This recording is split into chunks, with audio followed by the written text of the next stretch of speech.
jump into kind of talking and getting to know more about your project, and we're super excited about that too. Sure. Hey Denko, pleasure having you here. Nice having. I can see. Yeah. Oh, I see. Some people are allowed to socialize. Nice. Yeah, things are open here in Dubai. Awesome. It seems like Corona never hit here. So besides that, it's a private room. So, I mean, we can be here as many as we can. Awesome. That's great. Yeah, so for anyone that's just coming in now, guys, we've got three kind of focused areas right now. So I'm coming from London, Matt's calling in from New York, and we've got the guys live on the ground from Dubai. We have had some live pitches during the kind of these sessions. I'm not sure if we have any today, but we will be having some as we go through. And so, yeah, just a bit of an update there. So I think we're ready to go, Denko. So, you know, over to you. Great. Let me share my screen. Are you able to see my screen? Yeah. Perfect. Yeah, we got it. Awesome. Perfect. So I plan to go through the presentation, and then I would like to, show you the initial version. We are still working on it, so I wouldn't call it a demo. It's a bit further than that. So we can check that out as well. So a Refinance is the first cross-chain DeFi operating system, and it's powered by Polkadot. Before I tell you more what it is about, I would like to first mention the problems in the current landscape and why we decided to build Reef. So we have three big problems. So the first one is the liquidity problem. So you have centralized exchanges which are isolated on their own and they're prone to hacks, as well as a lot of regulation. Second, you have decentralized exchanges which have unstable liquidity. They're slow and hard to use due to the Ethereum's network congestion. And additionally, neither of them really integrate with the DeFi ecosystem. The second is the yield problem. We have a high technical barrier of entry, and it's pretty much impossible, for new users to keep up with the best strategies and stay well diversified. Everyone wants to get exposed to, a high yield APY, but they can't because it's so hard. They don't know what they have to learn. They don't know where they have to start. And on top of that, it's extremely expensive for the average retail user to participate in certain activities. And the third problem, which is actually becoming bigger and bigger problem, it's the fragmentation problem. So participating in different types of activities, such as trading, lending, staking, are currently fragmented and painful experiences. You have to go to 5 different websites, learn how to use 5 different websites. And it's getting harder because now the ecosystems themselves are fragmented. So if people want to go on Kava, they have to, install certain wallet. If they want to go on Polkadot, they have to install certain wallet and so on. So yeah, these are the 3 big problems, and these are the problems that we are solving with Reef. So Reef is it's comprised of 3 main components. I will dive deeper of each of them in a few minutes. So the first one is the global liquidity aggregator, and this one is really like the first infrastructural component which is required and powering basically the basket engine. The second is the smart yield farming aggregator.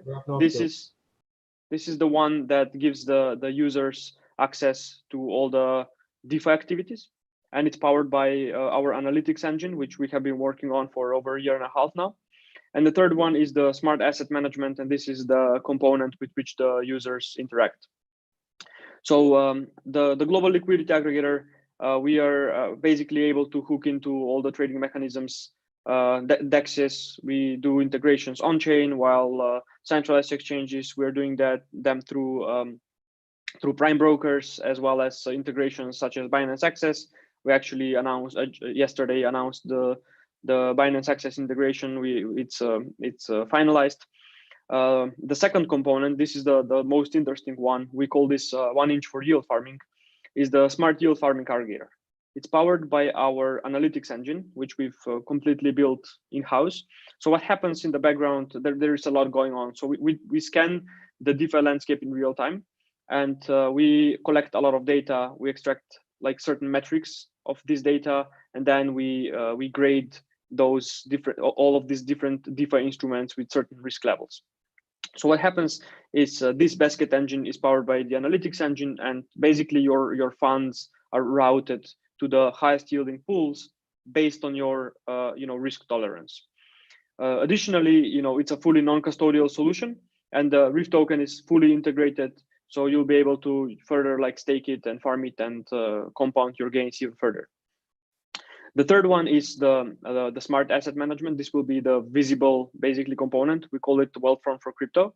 It gives the average user access to a risk-adjusted exposure to DeFi activities and tokens through personalized AI-powered baskets, which do basically automatic rebalancing and reallocation based on your risk levels and the available opportunities. And as you interact with the app, we learn from your actions as well as your portfolio, and we can offer additional optimization and trade recommendations. So all of those three components are tied together with the Reef token. So first and foremost, the Reef token is a governance token, so you can use it, to vote on certain proposals with like certain parameters in the system or completely new types of baskets. Second, you'll be able to stake it into the Reef pool, which is exposed to 3 different income streams. So when we were designing the whole ecosystem, we had sustainability in mind. So we have 3 income streams. The first one comes from the basket engine, which is the place where the users' funds flow. The second is the protocol fees. So this is every time you get into a basket, a certain basket gets rebalanced or a complete reallocation happens, or even a disinvest happens, certain protocol fees occur. While the third fee is it's a unique thing for Reef. It's around governance. So it came from the idea of how inefficient was delegated proof of stake in the past, and how users did not even bother to delegate voting power to like power users. So what happens in Reef's case, the tokens which are locked into the pool, the power users will be able to basically leverage their voting power while having to pay certain interest fees. So these are the three income streams, and as you've seen, the Reef token is really tied in the ecosystem. On the next slide, before we jump to the demo, I would like to explain why we chose to build on Polkadot.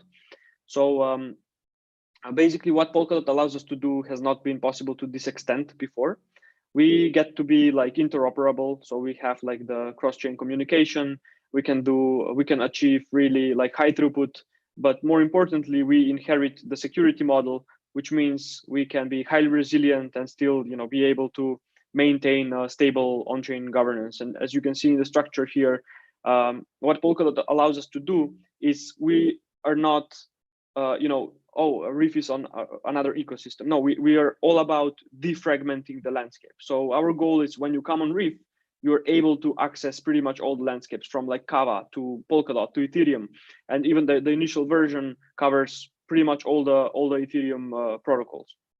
So like what we want to achieve is basically like what Robinhood did in the traditional financial landscape. As I'm pretty sure people know what Robinhood did. So they abstracted away the need to interact with order books and complex derivatives, complex option chains, and they gave the retail users access to everything with few clicks.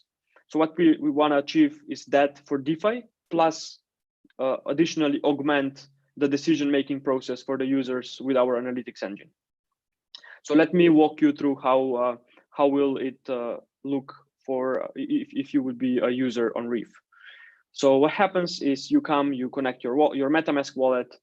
Here it's already connected. We are running a private fork in the background because we couldn't use testnet because it's there are not many DeFi activities, so we couldn't test our analytics engine properly. So what happens is you have obviously the dashboard here. You can see like your balances, you can see like your history. We're actually in the process of redesigning and adding more analytics around this dashboard. Here you will be able to do like all the Reef related things. So you can farm the Reef token. You'll be able to like stake it into certain pools, provide liquidity into certain pools, and all the things that are expected. This is where the Binance integration will come into place. It will actually get in even deeper. This is on testnet, so I'm not able to buy anything right now. It would be super simple to buy crypto with a credit card through Binance. And what happens, the magic is here. So basically, you as a user, you come, it's very simple. You connect your basket, and then you have, for example, this is you can have multiple types of baskets. So this one is the more volatile basket. So what happens here, you can choose your risk level, and based on your risk level, as you can see on the right side, it automatically offers. So this is our analytics engine talking to the app. It automatically offers like a composition of certain DeFi activities that you should get exposed to. And this basket is the more volatile basket. So for example, you will be exposed to either like direct token exposure, or maybe you will get exposed to like a certain staking into certain pool, or maybe it's like a multi-hop strategy where we'll take your Ether, convert it into something else, lock it into certain platform, then borrow against it, and so on. What the analytics engine proposes, you can further choose to customize it and modify it. So you'll be like, oh, I want to increase the exposure on this, or maybe you can add completely new asset into it, and eventually will allow a way for users to share their basket, so other users will be able to invest in what they invest. So here, for example, I'm already invested in 2 baskets. The first one is the more volatile basket, as you can see here. It's invested in a few things, while the second one is the stablecoin yield farming, where, for example, it got you into 3 different vaults in this case. So some of them are from Wi-Fi, some of them are from some other providers. We have integrations with pretty much all the protocols. So for example, now we'll try to create a basket. Let's say I wanna do a high risk basket. I wanna put like 2 Ether, and what happens is with one click, I just sign here. And yeah, so since it's a private fork, it's confirmed pretty much instantly. So now I got into another basket, very simple. So here is it. We are now deploying the new version of the indexer. So here we will mark exactly at which point you entered, and you will be able to see your ROI very accurately. And then when you choose to liquidate your basket, so for example, when you created certain profit, you can, this is like a very important step, because at that point you can choose your payout ratio. So what happens here, this slider will at the beginning be maybe at 1 or maybe at 10%. We are still deciding on this, which means if you create profits through these baskets, you will have to take 10% of your profits in REIF. And what happens, so it's not a fee, you're just getting it a certain percentage of your profits, not of your whole position, of your profits in REIF. And you can directly choose to basically stake them into the REIF pool and earn even more. And then again, you disinvest, and with one click, confirm the transaction, and you're instantly disinvested from this basket. So what happens in the background, where all the components fit? First, it's the liquidity aggregator, where if the basket contains a certain asset, such as like Chainlink or some other token, the smart contracts are routing the orders through this component. But if it's something, for example, such as getting your funds into like Wi-Fi vault, or if it's like staking your assets into certain Uniswap pool, then again, they're routed through the smart yield engine. So we have implemented all the protocols there, so you don't have to do anything, and with one click you're in and you're out. And one very important thing here is that even if I'm invested in all of those things, I don't really have them in my wallet, because they're actually, so the basket engine is holding all those assets for me. And why we decided to build it this way: first, when you liquidate it, we are able to convert the payout ratio. Second is practicality. So imagine you invest in 3-4 different types of instruments, and each of them has different output. So for example, if it's an asset, you actually get the asset. If it's a pool, you get LP token. If it's something else, you get some other like representation in your wallet. So we figured that it's extremely hard for the user to manage all of those things separately, and it would be extremely hard to disinvest. So that's why we decided the basket engine to basically hold their funds. And we're adding more types of baskets as we go. So for example, here is the stablecoin yield farming basket. So basically it checks in real time which of the currently available baskets are offering the best returns. And obviously, in order for those things to show up, certain minimum requirements need to be fulfilled for this asset to be even indexed in our analytics engine, which means, you know, if someone creates some new very lucrative asset, it might not fulfill the requirements, so we are not going to offer it to the user.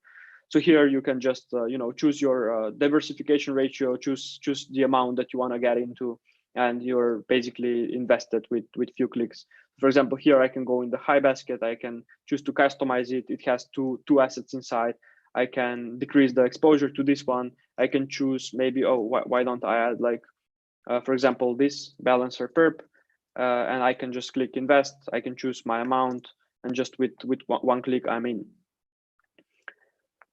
Additionally, what we are doing is we've integrated with many providers, because obviously, like, we're all about composing on top of the ecosystem. So it's like, that's why we call it like operating system, because you can just come and the whole DeFi landscape is, you know, it's extremely easy to get access to it.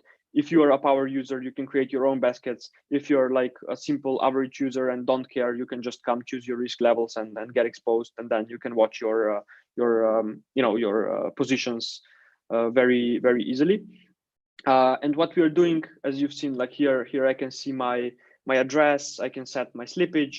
But what we want to do is we want to onboard completely non-crypto users. So all of those things, such as transaction hash and like all of those hexadecimal things, based on how much the user knows. If they're crypto users, then sure, they already understand what this is. But if they're not crypto users, this UI will change. It will become even more simplified, and people will be able to log in with Facebook and Google through like certain providers such as Torus Wallet.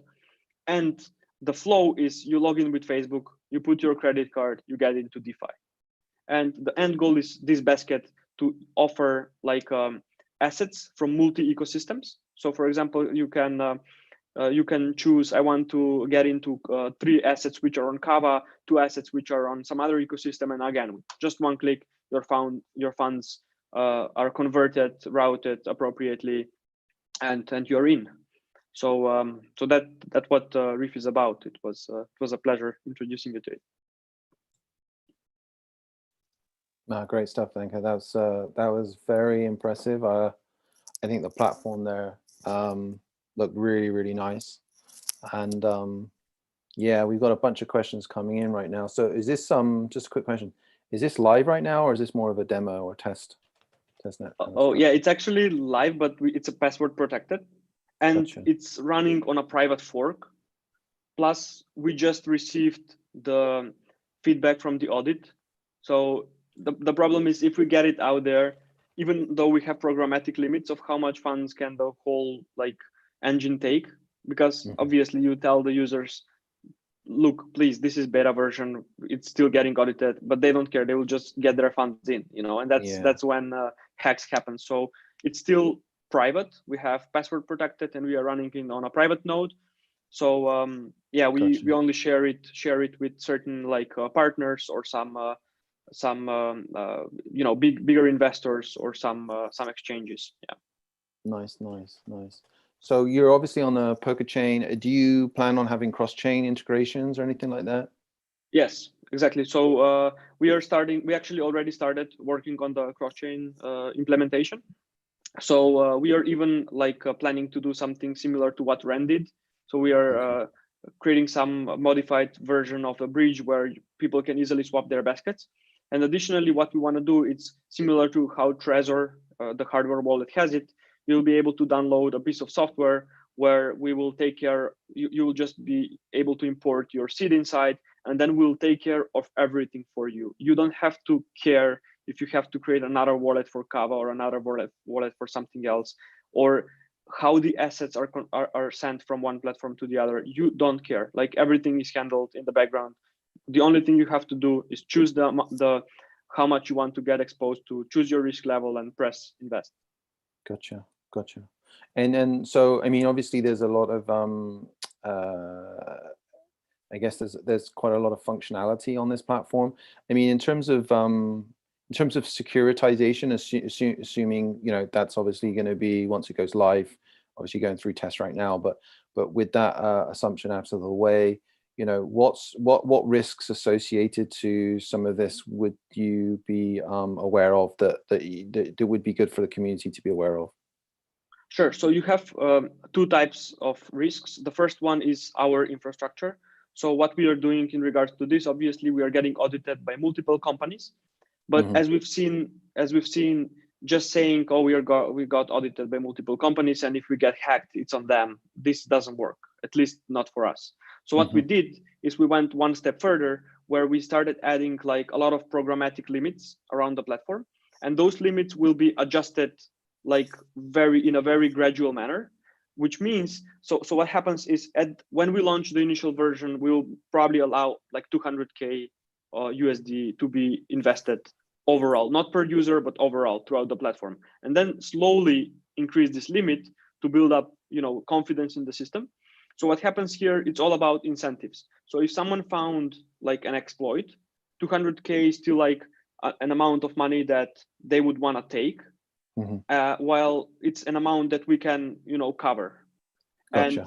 And they cannot just wait until we increase the limits, because we will be increasing the limits gradually, and maybe someone else, you know, will find the same exploit and take the funds before them. So we are trying to do it from, we're trying to think from like, you know, incentives and psychology perspective.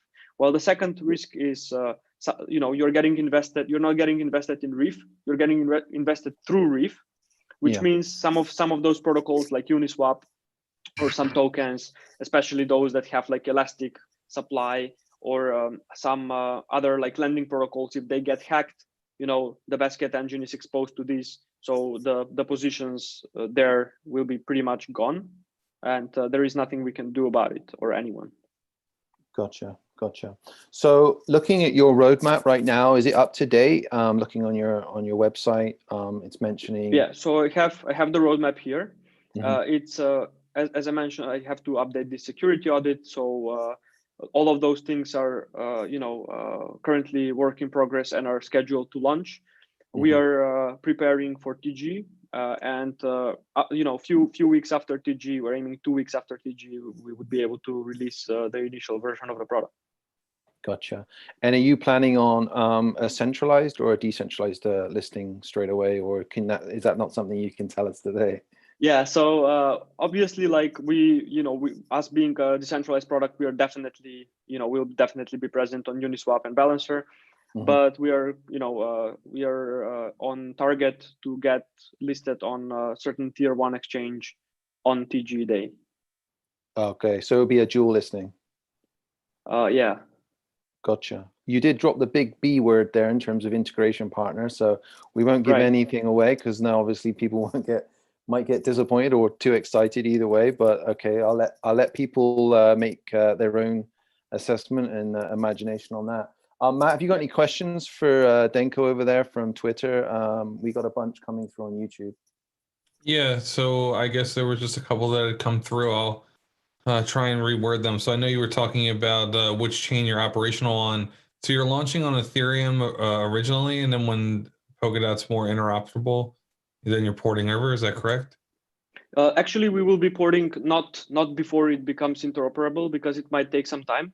We will be deploying our infrastructure on multiple ecosystems that have EVM support, because this version has the smart contracts written in Solidity. But we already started working on the Rust implementation, which means, you know, in a couple of months we will be able to, you know, deploy it natively on Polkadot as well. Plus, another development track that is going on in parallel is the special, you know, wallet, which will allow for like you know, bridging of certain ecosystems in a distributed manner. So it's not a decentralized manner, it's a distributed manner, which means the user will have this piece of software that it's like a black box and does all the, you know, asset swapping, wrapping, like it's using all the available bridges. It's creating like wallets in the background for you, so you don't have to worry about it. Yeah, I noticed that Twitter's kind of ablaze that you also have a partner in Matic. Is this correct? Correct. Yes. Actually, we are also like deploying our infrastructure on Matic, and we are working together on a bridging mechanism, which means Matic will also connect into the Polkadot ecosystem. So it's actually more than a partnership. It's some form of collaboration to basically try to get. It's all about defragmenting the landscape. So as more ecosystems show up, they are like, oh, we want to be the best at this, we want to be the best at that, but we know that certain ecosystems will be better than the others for certain things, and our goal is to just be an operating system for DeFi, unite everything, defragment everything, and then have you don't have to go anywhere else besides Reef. Yeah, I noticed that you had a lot of basket functionality. I think I was really big into Crypto 20 back in 2017. That was like a basket type of index that I think a lot of people were looking for. I remember a lot of retail friends of mine saying, well, I don't really feel like managing all of these cryptos. Where can I go to kind of buy a basket of indexes, because they're used to traditional finance?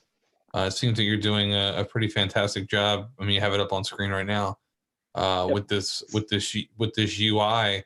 Will I be able to leverage your UI to buy and customize baskets between on cross-chain assets? Like, let's say there's assets on Polkadot, let's say there's assets on Binance Smart Chain, there's assets on Ethereum. Can I create a basket that has leverage and ownership to all of them, and then dewrap as I choose? Exactly, that's the goal. So that's what happens with this piece of software that you will have to install. You will just import a seed. You can come from Ethereum, or you can come from any point, and then you just import this seed once, and we take care. We generate the wallet. You don't even care like why you should know why you should install 5 extensions. And then here in this UI, if you can see, for example, now I will just clean up. See, the basket is empty, so I can just choose. I can add myself like assets, and then I can choose the exposure level to all of those assets, and with just one click I can get into them. And Awesome. what happens here, we will be adding more and more filters. So you'll be like, okay, I want to create the best basket possible myself. So you can filter by ecosystems, you can filter by multiple parameters. The parameters that our analytics engine is collecting will also be here. So you'll be able to even create a basket based on certain fundamental metrics. So you'll be like, okay, tell me like stock to flow ratio. I really love this ratio. Like filter which assets have the best fundamental metric right now. And then you get 5 of them. You're like, okay, click, 20% each, one click invest, you're in. So yeah. Wow, looks really good. I must admit, I think you mentioned being a smart liquidity aggregator that enables access for both sexes and dexes. I think that's a really exciting thing. I love the UI here. It looks like you've got a bunch of things coming up that's going to get a lot of attention for the project, and obviously the community can get way more involved once you go live. We really appreciate you coming on the stream today, Denko. I think there's judging by the amount of comments and positive feedback, I think this was a very positive event for you. We appreciate you coming on board. I think we're gonna end it here, guys. We're gonna move into a new panel discussion. We're gonna bring two of our early pitches from earlier in the day to feed some questions. There was a huge amount of interest in those projects.